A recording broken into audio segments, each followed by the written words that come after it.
Good evening everyone. कैसे हो मेरे प्यारे एस्पिरेंट? उम्मीद है सब अच्छा होगा। पिछले लेक्चर में हमने ट्रायंगल देखे थे। ट्रायंगल के जितने प्रॉपर्टीज थे, मींस की मतलब जो फॉर्मूले थे वो सब हमने देखा था। ठीक है। आज मेंसुरेशन में क्वाड्रिलेटरल देखें। क्वाड्रिलेटरल में हम लोग पढ़ने क्या क्या वाले हैं वो मैं आपको बता दे रहा हूँ। हम पढ़ने वाले हैं, सबसे पहले पढ़ने वाले हैं कि भाई रेक्टेंगल क्या है या क्वाड्रिलेटरल रेक्टेंगल, वो सब इसी में इंक्लूड है। तो रेक्टेंगल पढ़ने वाले हैं, स्क्वायर पढ़ने वाले हैं, ट्रेपेजियम पढ़ने वाले हैं, जो सबसे इंपॉर्टेंट है। ठीक है। अदरवाइज सब पता ही है आपको, पैरेललोग्राम होता है, ये सब रोम्बस होता है, ये सब अब क्वेश्चन आते नहीं है आपके एग्जाम में। ठीक है। लेकिन हमें पढ़ना है। मैंने आपको बता दिया कि 2D मतलब 2 डायमेंशनल जो फिगर होते हैं उससे जो क्वेश्चन होते हैं वो अब बहुत ही कम पूछे जा रहे हैं आपके एग्जाम में। ठीक है। तो चलिए सेशन स्टार्ट करते हैं। देखिए, क्वाड्रिलेटरल। क्वाड्रिलेटरल मतलब आप समझ लो कि सिंपल सी बात है, फोर साइड्स जिसके कितने हो, फोर साइड्स कितने हो, टोटल फोर साइड्स। तो फोर साइड्स मतलब क्वाड्रिलेटरल समझ जाना। फोर साइड्स मींस अब ये भी जान गए हो कि कितने एंगल होंगे, चार एंगल। कितने होंगे, चार एंगल। तो ये क्या हो जाते हैं, quadrilateral. A B C D. अब समझो एक चीज मैं आपको बता दे रहा हूँ, जैसे नाम का जो होता है ना अरेंजमेंट करना, उसमें हम क्या करते कभी कभी गलती कर देते। जैसे कि अभी आपने ये देखा कि मैंने ए बी सी डी ऐसे लिखा। कभी क्या करता है बच्चा, ए बी इधर लिखता है, फिर सी और फिर डी ऐसे लिख लेता है। तो क्या होता है, कभी कभी आपके क्वेश्चन में फिगर नहीं देता, कभी कभी क्या अधिकतर क्वेश्चन में फिगर नहीं देता और फिर आपको नाम देता है। नाम अरेंजमेंट यदि आप गलत करते हो तो एसी देखोगे कभी हमेशा डायगोनल होता है। एसी क्या होता है, हमेशा डायगोनल। डायगोनल मतलब विकर्ण। डायगोनल मतलब विकर्ण। ठीक है। तो सिंपल सी बात आप ये जानिए, क्या आपको एसी जब बोला जाएगा तो डायगोनल वो देता है, लेकिन जब आप नामकरण यदि अच्छे से ना कर पा रहे हो तब क्या होता है, नामकरण जब अच्छे से नहीं कर पाओगे तो एसी क्या ये डायगोनल बन पाया क्या? नहीं, एक साइड बन गया। तो ध्यान रखना, हमेशा एक क्लॉकवाइज या एंटी क्लॉकवाइज नाम रखना। एंटी क्लॉकवाइज है, क्लॉकवाइज। जैसे ए बी सी डी रखा, जैसे ए, जैसे मैं इसी चीज को रखता ए बी, यहाँ सी और यहाँ डी, तो सही हो जाता। ठीक है। तो क्या हो जाता है, सही हो जाता है। ये ध्यान रखना हमेशा के लिए। तो नाम करने में कभी कभी गलत मत करना। तो ये क्या हो गया, क्वाड्रिलेटरल हो गया। क्या हो गया ये, quadrilateral.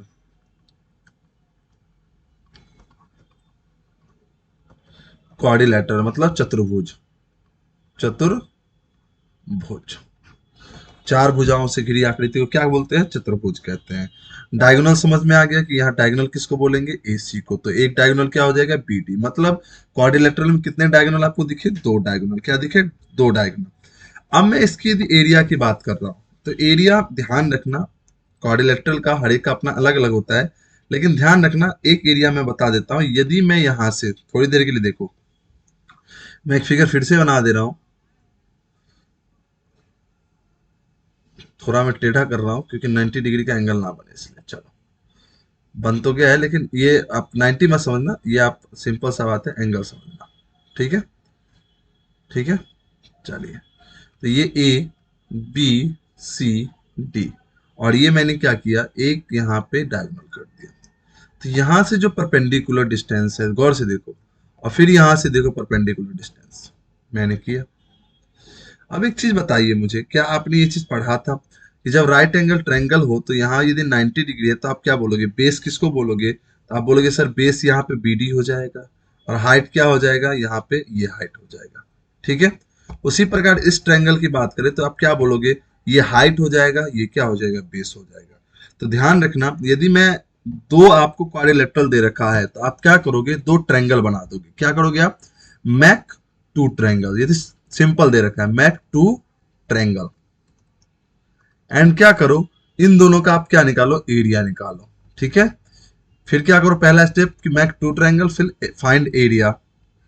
Find area of both triangle. Both triangle का आप क्या निकालोगे, एरिया निकालोगे। और फिर क्या कर दोगे, एड इट। फिर क्या कर देना, आप जोड़ देना। तो ये आपको क्वाड्रिलेटरल का एरिया फाइंड हो जाएगा। क्या हो जाएगा, क्वाड्रिलेटरल का एरिया फाइंड हो जाएगा। ध्यान रखना ये चीज। ठीक है।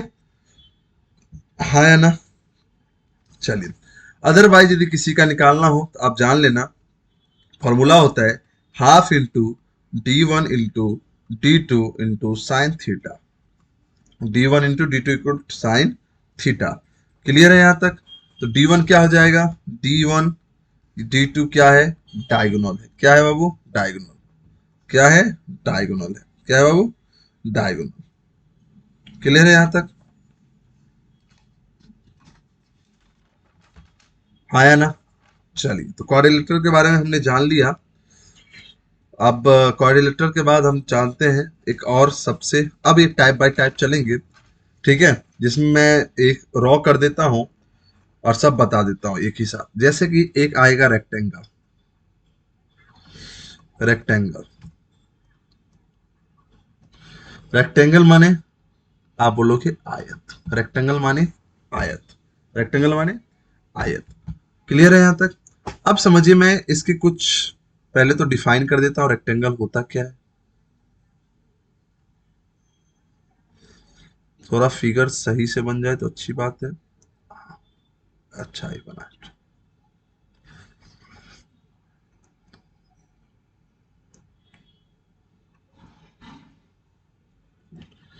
A B C D, A B C D, ये रेक्टेंगल का मैंने फिगर बना दिया। अब समझो रेक्टेंगल बोलेंगे किसको, तो देखो आप एक चीज देख रहे हो, दोनों साइड क्या है, पैरेलल है, और साथ में क्या होगा, आमने सामने की भुजा क्या होगी, इक्वल होगी। आमने सामने की भुजा इक्वल होगी, इट्स मीन एडी बराबर यहाँ पे बीसी होगा और A B equal to D C होगा। ठीक है, दोनों क्या होंगे, एक दूसरे से पैरेलल होंगे, और ऑल एंगल्स, जो एंगल होंगे ए बी एंगल सी और एंगल डी जो होगा वो क्या होगा, 90 डिग्री होगा। क्या होगा, 90 डिग्री होगा। क्लियर है यहां तक, हाँ या ना, जल्दी से बताइए, जल्दी से बताइए। क्लियर। अब मैं क्या बता रहा हूं, मैंने क्या बताया था कि 2D में आपको पेरीमीटर, और पेरीमीटर के अलावा क्या चीज आपको याद रखनी है, 2D में आपको पेरीमीटर और साथ में एरिया याद रखना है, और एक इंपॉर्टेंट इसमें आ जाता है डायगोनल। क्या आ जाता है, डायगोनल। देखो डायगोनल, ठीक है, क्या आ जाता है, डायगोनल। तो तीन चीज हमें जानना है, तो पहले पेरीमीटर को जान लेते हैं। पेरीमीटर, तो पेरीमीटर होता है 2 into length plus breadth into, हाँ सॉरी यही होता है 2 इंटू, तो ये हो गया लेंथ, ये हो गया ब्रेथ। आप गौर से देखो, क्या ये एल है तो ये भी एल होगा, ये बी है तो ये भी बी होगा, मतलब आप देखो 2 एल 2 बी, तो देखो 2 कॉमन ले लिया, एल प्लस बी हो गया, तो ये पेरीमीटर आपका हो गया। एरिया की बात करते हैं, तो एरिया जो होता है लेंथ इंटू ब्रेथ, मतलब लंबाई इंटू चौड़ाई होता है। क्लियर है, हाँ या ना। ये होता है इसका यूनिट, जो होता है यूनिट आप जान लो, यूनिट होगा मीटर, मीटर है तो मीटर मतलब यूनिट, और ये यूनिट स्क्वायर होता है। ठीक है, अब बात करते हैं डायगोनल की। क्या आपको ये दिख रहा है कि 90 डिग्री है, और ये आपको क्या दिख रहा है, गौर से देखो, ये आपको दिख रहा है लेंथ, ये क्या दिख रहा है, ब्रेथ। तो ध्यान रखना, आप ये हाइपोटेनस हो गया, तो ध्यान रखना हाइपोटेनस क्या होता है, कर्ण क्या होता है, लंबाई और आधार का स्क्वायर। तो आप बोलोगे डायगोनल क्या होगा, root under L square plus B square, L square plus B square. Clear है यहां तक। तो ये तीन चीज आपको ध्यान रखना है, तीन चीज आपको ध्यान रखना है। अब कुछ इंपॉर्टेंट फैक्ट आप ध्यान लो, इंपॉर्टेंट मतलब आप ये चीज जान लो कि कुछ पॉइंट जो है, कुछ जो पॉइंट है वो आपको याद रखना है। इंपॉर्टेंट पॉइंट क्या है, इंपॉर्टेंट पॉइंट्स आपके एग्जाम में सिंपल एक लाइनर में आ जाता है कि ये है तो बताओ क्या होगा। अब देखो, मैं आपसे पूछ रहा हूं क्या ये एंगल बाइसेक्ट करता है डायगोनल, एंगल बाइसेक्टर होता है, तो आप क्या बोलोगे, नो। यही चीजें आपको पॉइंट देने का है। अब जब दो डायगोनल यहाँ पे देखो, जब दो डायगोनल मिलती है तो क्या दो डायगोनल एक दूसरे को बाइसेक्ट करती है, आपसे क्या पूछा जाएगा, bisect the diagonal, bisect the diagonal. तो आप क्या बोलोगे, बाइसेक्ट द डायगोनल, आप बोलोगे यस। यस मतलब यदि डायगोनल एक दूसरे को बाइसेक्ट है, तो यदि ये ए है तो ये भी ए होगा, ये बी है तो ये भी बी होगा, ध्यान रखना। क्लियर है यहां तक, जल्दी से बताइए। तीसरा पॉइंट, पहला तो क्लियर हो गया, दूसरा क्लियर हो गया, तीसरा पॉइंट इसमें, अब जब डायगोनल बाइसेक्ट किया है तो क्या ये 90 डिग्री बना रहा है क्या, तो आपसे जब भी ऐसा पूछा जाएगा कि bisect the diagonal, bisect diagonal, bisect the diagonal, bisect the diagonal each other at 90 degree. आप बोलोगे नो, नहीं ये 90 डिग्री नहीं बनाता। क्या ये 90 डिग्री है? नहीं। क्या ये 90 डिग्री है? नहीं। क्या ये 90 डिग्री है? नहीं। 90 डिग्री नहीं बनाता। ठीक है, अब ये चीज पता चल गया। अब जब बाइसेक्ट डायगोनल यस होगा, जब हाँ होगा, तो आपको ध्यान रखना कि जो डायगोनल जो होंगे, लेंथ ऑफ डायगोनल, ध्यान रखना लेंथ ऑफ जो डायगोनल है, लेंथ ऑफ डायगोनल क्या इक्वल है? तो आप बोलोगे हाँ sir, yes, length of diagonal क्या है? इक्वल होंगे। क्यों? क्योंकि जरूर देखो एल बी तो ये एल स्क्वायर बी स्क्वायर होगा, इधर देखो एल बी तो ये भी तो एल स्क्वायर बी स्क्वायर ही तो होगा, तो डायगोनल क्या हो जाएंगे? इक्वल हो जाएंगे। क्लियर हो रहा है? तो रेक्टेंगल में आपको इतनी चीजें ध्यान रखनी है। क्लियर? चलिए नेक्स्ट बढ़ते हैं, चलिए स्क्वायर की ओर।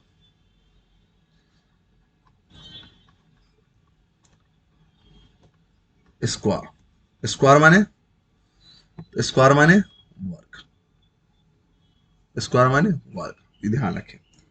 ठीक है, जल्दी से बताइए, कोई यहां तक सबको समझ में आ गया होगा? हाँ है ना? तो चलो भैया पहले तो रेक्टेंगल बना लेते हैं, सॉरी स्क्वायर बना लेते हैं।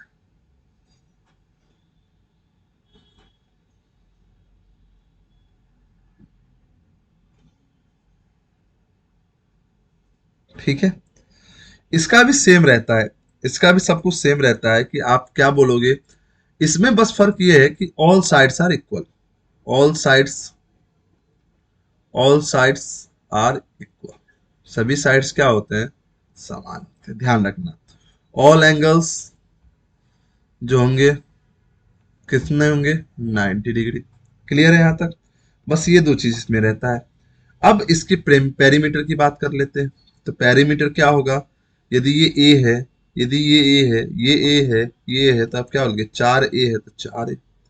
एरिया की बात कर लेते हैं। तो आप एरिया की बात करोगे तो साइड इंटू साइड मतलब ए स्क्वायर। ठीक है, हाँ या ना? डायगोनल की बात करें तो √2a, डायगोनल की बात करें तो √2a। ठीक है, क्लियर है? जल्दी से बताइए, कोई डाउट? चलिए अब प्रॉपर्टीज की बात कर लेते हैं। तो मैंने पहला प्रॉपर्टीज क्या लिखाया था, याद करो? क्या? Angle bisector. पहला क्या था? Angle bisector. तो एंगल बाइसेक्टर इसमें होता है तो आप बोलोगे यस सर। रेक्टेंगल में क्या था? नो। रेक्टेंगल में क्या था? नो। इसमें क्या होगा? यस। क्या लेंथ ऑफ डायगोनल क्या होगा? तो लेंथ ऑफ डायगोनल याद है, लास्ट में लेंथ ऑफ डायगोनल उसका भी इक्वल था और इसका भी क्या होगा? इक्वल होगा। तो आप बोलोगे length of diagonal, yes equal, क्या होगा? इक्वल होगा। क्या बाइसेक्ट करेगा डायगोनल को? तो आप बोलोगे यस। क्या आप बोलेगा डायगोनल बाइसेक्ट करता है? तो आप बोलोगे यस। बाइसेक्ट द डायगोनल, तो यस। ठीक है, क्या ये 90 डिग्री बनाता है? तो आप बोलोगे yes. Bisect the diagonal at 90 degree, तो आप बोलोगे यस। सिंपल सी बातें, चार बातें आपको ध्यान में रखनी है। इसमें सब यस यस यस यस समझिए। क्लियर है यहां तक? यदि 90 डिग्री पे बाइसेक्ट नहीं करेगा तो डायगोनल क्या होगा? बाइसेक्टर नहीं होगा। इसमें क्या करता है? 90 डिग्री पे करता है इसलिए बाइसेक्ट करता है। ठीक है, हाँ है ना? क्लियर है? चलिए आगे बढ़ते हैं और देखते हैं कि नेक्स्ट क्या है। तो नेक्स्ट अपन करेंगे पैरेललोग्राम। तो पैरेललोग्राम मेरे अकॉर्डिंग आप छोड़ दो, वही बेहतर है। पैरेललोग्राम मेरे अकॉर्डिंग छोड़ना चाहते हो तो छोड़ दो। क्यों? क्योंकि पैरेललोग्राम में क्या है कि आपके एग्जाम में भी क्वेश्चन नहीं आते, अब उस पे क्वेश्चन पूछना बंद कर चुका है, तो मुझे लगता है कि छोड़ देना ही बेहतर है। ठीक है, बात करते हैं नेक्स्ट की। तो रोम्बस, रोम्बस, रोम्बस की बात करते हैं। तो रोम्बस में क्या होता है? All sides are equal, all sides are equal, but angles क्या होंगे, 90 डिग्री नहीं होंगे। तो ये भी ए होगा, ये भी ए होगा, ये भी ए होगा, ये भी होगा। तो पेरीमीटर क्या होगा, 4 इंटू ए, 4 ए। एरिया क्या होगा, तो half into D1 into D2। ठीक है, तो डायगोनल आपको पता है कि इसमें D1 और D2 ही आ गया है, D1 और D2 ही आ गया है। क्लियर है। तो डायगोनल जो होता है इसका साइड जो होता है, इसमें साइड आप ले लो, जो ए होता है, ए मतलब साइड, जो ए होगा root under D one by two का स्क्वायर प्लस D2/2 का स्क्वायर, ये होता है, ये होता है आपका, क्या होता है ये, तो ये होता है आपका साइड। ठीक है। अब ध्यान रखिए, इसके प्रॉपर्टी से बात करें तो क्या डायगोनल जो होगा एंगल बाइसेक्टर का काम करेगा क्या, तो एंगल बाइसेक्टर का काम आपसे पूछा जाए, जो डायगोनल होगा एंगल बाइसेक्टर का काम करेगा, तो आप बोलोगे यस। क्या बोलोगे, यस। ठीक है। क्या डायगोनल जो है बाइसेक्ट करेगा एक दूसरे को 90 डिग्री पे, bisect each other, bisect each other at 90 degree, तो आप क्या बोलोगे, यस। क्या बोलोगे आप, यस। क्लियर है यहां तक।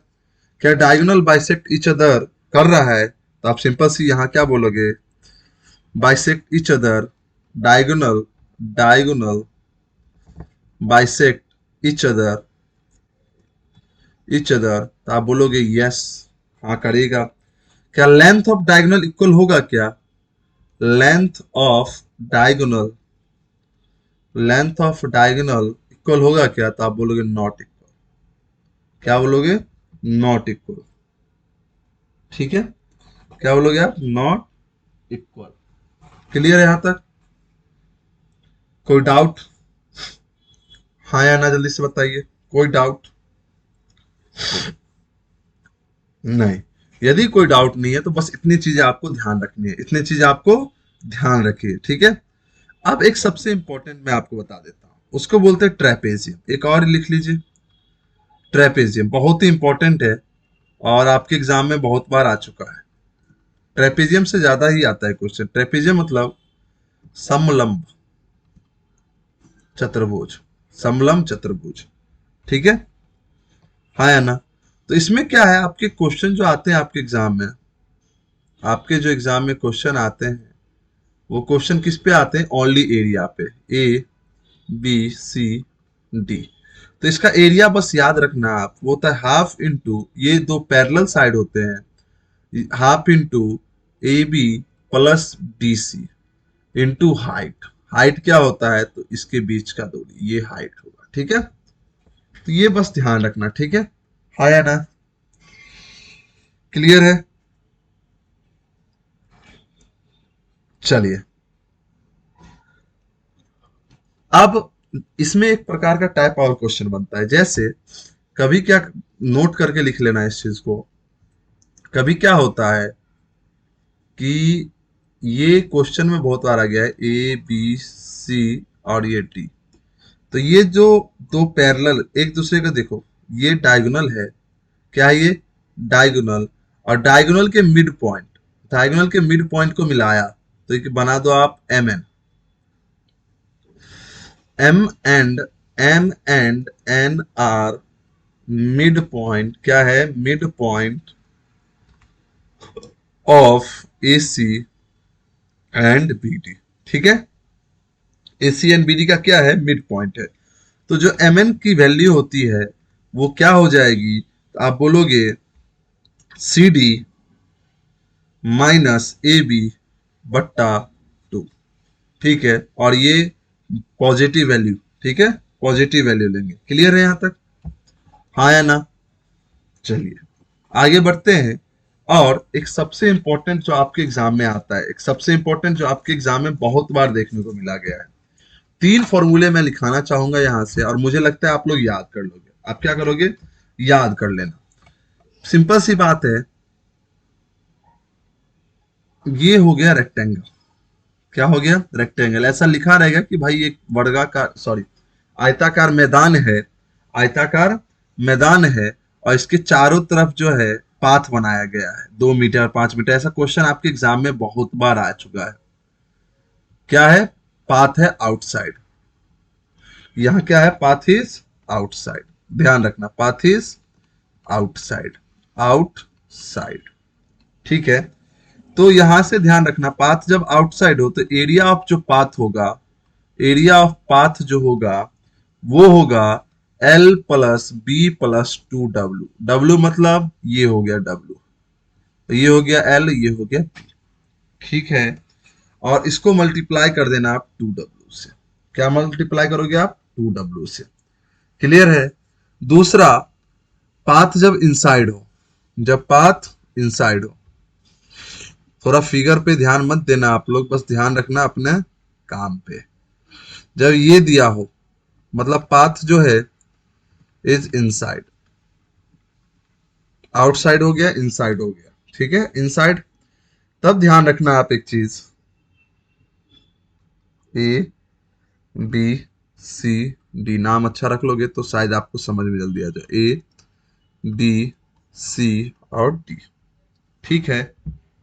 चलिए, तब इसका जो एरिया होगा कुछ नहीं होगा, एरिया ऑफ पाथ जो होगा, सॉरी एरिया ऑफ पाथ वो जो होगा L plus B minus 2W divide into 2W। बस यहाँ पे प्लस माइनस का डिफरेंस है, प्लस और माइनस का डिफरेंस है, ठीक है।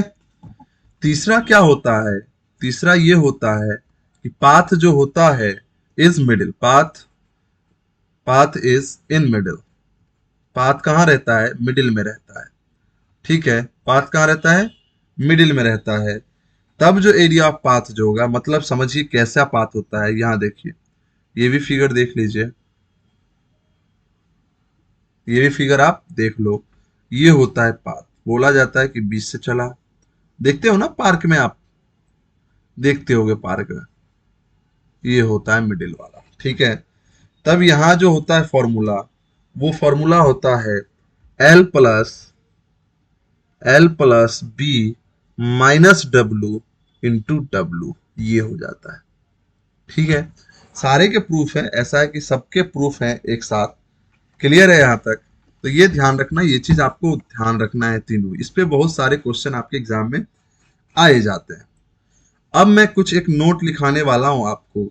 नोट ये है कि मिड पॉइंट को मिलाने पे क्या क्या बनता है। तो आपने जो पढ़ा है उसमें मैं बता दूं, रेक्टेंगल, तो पहला, रेक्टेंगल के यदि मिड पॉइंट को मिलाते हैं, रेक्टेंगल में यदि मिड पॉइंट को मिलाते हैं, मिड पॉइंट को मिलाने पे, मिड पॉइंट को मिलाने पर क्या बनेगा, तो ध्यान रखना रोम्बस बनेगा। अब मैं एक बार इसको फिगर से समझा दे रहा हूं, ये है आयत, और मिड पॉइंट मतलब ये मिड पॉइंट है। तो आपसे पूछा जाता है वन लाइन में क्वेश्चन कि इसके मिड पॉइंट को मिलाते हैं तो क्या बनता है। बच्चे शॉक्ड रहते हैं, लेकिन हमें याद रखना है कि क्या बनेगा, रोम्बस। क्या बनेगा, रोम्बस। दूसरा क्या था, स्क्वायर। तो याद रखना, स्क्वायर के मिड पॉइंट को मिलाओगे तो क्या बनने वाला है, ओनली स्क्वायर ही बनेगा, ध्यान रखना। स्क्वायर के मिड पॉइंट को मिलाओगे तो क्या बनेगा, अच्छा फिगर थोड़ा बड़ा कर दो, मिड पॉइंट को जब मिलाओगे तो क्या बनेगा, तो आपसे पूछा जाए जब भी तो आप बोल देना स्क्वायर ही बनेगा, गौर से देखो स्क्वायर ही दिखाई देगा। तीसरा आपने पढ़ा रोम्बस, तो ध्यान रखना, आपने रोम्बस में यदि पढ़ा है कि भाई रेक्टेंगल के मिड पॉइंट को मिलाने पे रोम्बस बनता है, तो रोम्बस के मिड पॉइंट को मिलाने पे क्या बनेगा, रेक्टेंगल ही बनेगा, ध्यान रखना ये चीज। एक पैरेललोग्राम था जिसको मैंने छोड़ रखा था, उसका भी जान ही लो, पैरेललोग्राम। तो भाई उसमें क्या है, याद रखना, इसके मिड पॉइंट को मिलाओगे तो वही बनेगा पैरेललोग्राम। स्क्वायर और पैरेललोग्राम के मिड पॉइंट को यदि आप मिलाते हो तो सेम रिजल्ट आता है, और रेक्टेंगल और रोम्बस को मिलाओगे तो एक दूसरे का अपोजिट आता है, ठीक है, हाँ या ना। तो मुझे लगता है कि आज इतना कॉन्सेप्ट आपने जो समझा है अच्छे से समझ रखा होगा। नेक्स्ट जो लेक्चर होगा उसमें 2D पे जितने भी क्वेश्चन होंगे वो हम करने वाले हैं, ठीक है। 2D पे जो क्वेश्चन होंगे वो हम करने वाले हैं। तो उम्मीद है सबको यहाँ तक समझ में आ गया होगा। तो चलिए करते हैं अपने सेशन को समाप्त। सबको गुड नाइट, शुभ रात्रि।